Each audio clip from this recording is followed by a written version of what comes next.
Hi hello friends, ನಮಸ್ತೆ ಎಲ್ರಿಗೂ. ರಜನಿ ಅಡುಗೆ ಮನೆ ಚಾನಲ್ಗೆ ತಮ್ಮೆಲ್ಲರಿಗೂ ಸ್ವಾಗತ. ಇವತ್ತು 1 ಕಪ್ ರವೆನ ಉಪಯೋಗಿಸ್ಕೊಂಡು ಒಂದು ಹೆಲ್ತಿಯಾಗಿರ್ತಕ್ಕಂಥ ಬ್ರೇಕ್ಫಾಸ್ಟ್ ರೆಸಿಪಿನ ತೋರಿಸ್ತಾ ಇದ್ದೀನಿ. ಕೇವಲ 10 ನಿಮಿಷದ ರೆಸಿಪಿನ ಮಾಡ್ಕೊಳ್ಬಹುದು. ತುಂಬಾನೇ ಚೆನ್ನಾಗಿರುತ್ತೆ. ಮೊದಲಿಗೆ ಒಂದು ಮಿಕ್ಸರ್ ಜಾರ್ಗೆ 1 ಕಪ್ ಆಗುವಷ್ಟು ಚಿರೋಟಿ ರವೆನ ಹಾಕೊಳ್ತಾ ಇದ್ದೀನಿ. ಅಥವಾ ನಿಮ್ಮ ಹತ್ರ ಸಣ್ಣ ರವೆ ಇತ್ತು ಅಂದ್ರೆ ಅದನ್ನಾದ್ರೂ ಸೇರಿಸ್ಕೊಳ್ಬಹುದು. ಜೊತೆಗೆ ಒಂದು ಅರ್ಧ ಕಪ್ ಆಗುವಷ್ಟು ಗಟ್ಟಿ ಅವಲಕ್ಕಿನ ಹಾಕೊಳ್ತಾ ಇದ್ದೀನಿ. ಹಾಗೆ ಒಂದು ಅರ್ಧ ಕಪ್ ಆಗೋಷ್ಟು ಒಣಗಿರುವಂತ ಕೊಬ್ಬರಿನ ಸ್ವಲ್ಪ ತುರಿದ್ಬಿಟ್ಟು ಸೇರಿಸ್ಕೊಳ್ತಾ ಇದ್ದೀನಿ. ಅಥವಾ ನಿಮ್ಮ ಹತ್ರ ಹಸಿ ತೆಂಗಿನಕಾಯಿ ತುರಿ ಇತ್ತು ಅಂದ್ರೆ ಅದನ್ನಾದ್ರೂ ಸೇರಿಸ್ಕೊಳ್ಬಹುದು.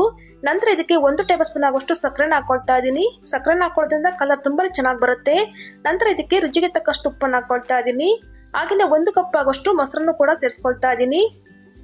ಸಿಹಿ ಮೊಸರು, ಹುಳಿ ಮೊಸರು ಯಾವ್ದನ್ನಾದ್ರೂ ಸೇರಿಸ್ಕೊಳ್ಬಹುದು. ನಂತರ ಇದಕ್ಕೆ ಒಂದು 1/4 ಕಪ್ ಅಷ್ಟು ನೀರನ್ನು ಸೇರಿಸ್ಕೊಂಡು ಆದಷ್ಟು ಇದನ್ನ ನುಣ್ಣಗೆ ಗ್ರೈಂಡ್ ಮಾಡ್ಕೊಳ್ಳೋಣ. ಒಂದೇ ಸರಿ ರುಬ್ಕೊಳ್ಳೋದಕ್ಕೆ ಕಷ್ಟ ಆಗುತ್ತೆ ಅಂದ್ರೆ 2 ಬೆಚ್ಚಾಗಿ ನೀವು ಗ್ರೈಂಡ್ ಮಾಡ್ಕೊಳ್ಬಹುದು. ನೋಡಿ, ಈ ರೀತಿಯಾಗಿ ನುಣ್ಣಗೆ ಗ್ರೈಂಡ್ ಮಾಡ್ಕೊಂಡಿದ ನಂತರ ಇದನ್ನ ಒಂದು ಮಿಕ್ಸಿಂಗ್ ಬೌಲ್ಗೆ ಹಾಕೊಳ್ತಾ ಇದ್ದೀನಿ. ಜೊತೆಗೆ ಮಿಕ್ಸರ್ ಜಾರ್ ತೊಳ್ಬಿಟ್ಟು ಸ್ವಲ್ಪ ನೀರನ್ನು ಕೂಡ ಸೇರಿಸ್ಕೊಳ್ತಾ ಇದ್ದೀನಿ.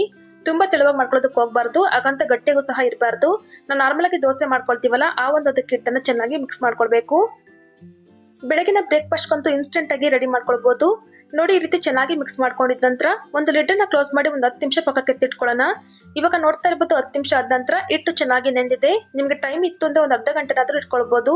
ನಿಮ್ಗೆ ಏನಾದ್ರೂ ಗಟ್ಟಿ ಅನ್ಸಿದ್ರೆ ಸ್ವಲ್ಪ ನೀರನ್ನು ಹಾಕೊಂಡು ಅಡ್ಜಸ್ಟ್ ಮಾಡ್ಕೊಳ್ಳಿ. ನಂತರ ಇದಕ್ಕೆ ಒಂದು 1/4 ಟೀ ಸ್ಪೂನ್ ಅಷ್ಟು ಅಡುಗೆ ಸೋಡಾನ ಹಾಕೊಳ್ತಾ ಇದ್ದೀನಿ. ನಾವು ಇನ್ಸ್ಟೆಂಟ್ ಆಗಿ ಮಾಡ್ತಿರೋದ್ರಿಂದ ಅಡುಗೆ ಸೋಡಾನ ಹಾಕೊಳ್ಬೇಕಾಗತ್ತೆ. ಅಥವಾ ಸೋಡಾ ಬದಲಿಗೆ ನೀವು ಇನೋ ಪೌಡರ್ ಕೂಡ ಸೇರಿಸ್ಕೊಳ್ಬಹುದು. ನೋಡಿ, ಈ ರೀತಿ ಚೆನ್ನಾಗಿ ಮಿಕ್ಸ್ ಮಾಡ್ಕೊಂಡಿದ ನಂತರ ಇದನ್ನ ಸೈಡ್ ಅಲ್ಲಿ ಎತ್ತಿಟ್ಕೊಳ್ಳೋಣ. ಇವಾಗ ಗ್ಯಾಸ್ ಆನ್ ಮಾಡಿ ಒಂದು ತವನ ಇಟ್ಕೊಂಡು ಅದಕ್ಕೆ ಸ್ವಲ್ಪ ಎಣ್ಣೆನ ಹಾಕೊಂಡು ಈರುಳ್ಳಿನ ರೀತಿಯಾಗಿ ಚೆನ್ನಾಗಿ ಸ್ಪ್ರೆಡ್ ಮಾಡ್ಕೊಳ್ಳಿ. ನಂತರ ಇದಕ್ಕೆ 1 ಸೌಟಷ್ಟು ಹಿಟ್ಟನ್ನು ತಗೊಂಡು ಈ ರೀತಿಯಾಗಿ ಹಾಕೊಳ್ತಾ ಇದ್ದೀನಿ. ಒಂದೇ ತರ ನಾನು 3 ದೋಸೆನ ಹಾಕೊಳ್ತಾ ಇದ್ದೀನಿ. ಟೈಮ್ ಕೂಡ ಸೇವ್ ಆಗುತ್ತೆ, ಹಾಗೆ ಗ್ಯಾಸ್ ಕೂಡ ಉಳಿತಾಯ ಆಗುತ್ತೆ. ನೋಡಿ, ಉರಿನ ಕಡಿಮೆ ಇಟ್ಕೊಂಡು ಈ ರೀತಿಯಾಗಿ ದೋಸೆನ ಹಾಕೊಳ್ಬೇಕು. 2 ಕೂಡ ಹಾಕೊಳ್ಬಹುದು ಅಥವಾ 1 ದೋಸೆ ಕೂಡ ಹಾಕೊಳ್ಬಹುದು. ಪೂರ್ತಿಯಾಗಿ ಡ್ರೈ ಆದ ನಂತರ ಇದಕ್ಕೆ ಮೇಲ್ಗಡೆ ಸ್ವಲ್ಪ ಎಣ್ಣೆನ ಹಾಕೊಳ್ತಾ ಇದ್ದೀನಿ. ಎಣ್ಣೆ ಅಥವಾ ತುಪ್ಪ ಅದನ್ನಾದ್ರೂ ಹಾಕೊಳ್ಬಹುದು, ಅಥವಾ ಇದು ಯಾವುದೂ ಇಲ್ಲ ಅಂದ್ರೆ ಹಾಗೇನು ಕೂಡ ಮಾಡ್ಕೊಳ್ಬಹುದು. ತುಂಬಾ ಚೆನ್ನಾಗಿ ಬರುತ್ತೆ. ಇವಾಗ ನೋಡಿ, ಒಂದ್ ಕಡೆ ಚೆನ್ನಾಗಿ ಬೆಂದ ನಂತರ ಈ ರೀತಿಯಾಗಿ ಉಲ್ಟಾ ಮಾಡಿ ಹಾಕೊಂಡು ಚೆನ್ನಾಗಿ ಬೇಯಿಸ್ಕೊಂಡ್ರೆ ಆಯ್ತು. ಸೊ ನೋಡ್ತಾ ಇರ್ಬೋದು ಜೇನುಗೂಡು ತರ ಎಷ್ಟು ಚೆನ್ನಾಗಿ ಬಂದಿದೆ ಅಂತ. ಇಷ್ಟೇ ಆದ್ರೂ ಸಾಕು. ಇವಾಗ ನಾನು ಸರ್ವ್ ಮಾಡ್ಕೊಳ್ತಾ ಇದ್ದೀನಿ. ಬೇಕಾದ್ರೆ ನೀವು ಈ ರೀತಿಯಾಗಿ 1 ದೋಸೆ ಕೂಡ ಹಾಕೊಳ್ಬಹುದು. ತುಂಬಾನೇ ಚೆನ್ನಾಗಿ ಬರುತ್ತೆ.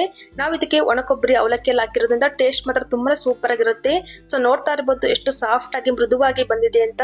ದೋಸೆ ಕಲರ್ ಕೂಡ ಅಷ್ಟೇ ತುಂಬಾನೇ ಚೆನ್ನಾಗಿರುತ್ತೆ.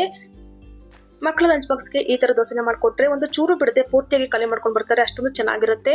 ಇದನ್ನು ನೀವು ಚಟ್ನಿ ಅಥವಾ ಪಲ್ಯ ಜೊತೆಗೆ ಸರ್ವ್ ಮಾಡ್ಕೊಳ್ಬಹುದು. ಸೊ ನೋಡ್ತಾ ಇರ್ಬೋದು ಎಷ್ಟು ಸಾಫ್ಟ್ ಆಗಿ ಜೇನುಗೂಡು ತರ ಬಂದಿದೆ ಅಂತ. ತುಂಬಾನೇ ಚೆನ್ನಾಗಿರುತ್ತೆ. ಖಂಡಿತ ರೆಸಿಪಿನ ಒಂದ್ಸಲ ಟ್ರೈ ಮಾಡಿ ನೋಡಿ. ಹಾಗೆ ಹೇಗೆ ಬಂದಿತ್ತು ಅಂತ ಕಮೆಂಟ್ ಮಾಡಿ ಕೂಡ ತಿಳಿಸಬಹುದು. ಸೊ ನೋಡಿದ್ರೆ ಫ್ರೆಂಡ್ಸ್, ಇವತ್ತಿನ ವಿಡಿಯೋ ನಿಮಗೆ ಸ್ವಲ್ಪ ಬಂದು ಇಷ್ಟ ಆಗಿದ್ರೆ ಲೈಕ್ ಮಾಡಿ, ಫ್ರೆಂಡ್ಸ್ ಅಂಡ್ ಫ್ಯಾಮಿಲಿ ಕೂಡ ಶೇರ್ ಮಾಡಿ. ಮತ್ತಷ್ಟು ಸಿಂಪಲ್ ಅಂಡ್ ಕ್ವಿಕ್ ರೆಸಿಪಿಗಾಗಿ ರಜನಿ ಅಡುಗೆ ಮನೆ ಚಾನಲ್ ನ ಸಬ್ಸ್ಕ್ರೈಬ್ ಮಾಡ್ಕೊಂಡು ಸಪೋರ್ಟ್ ಮಾಡಿ. Thank you for watching.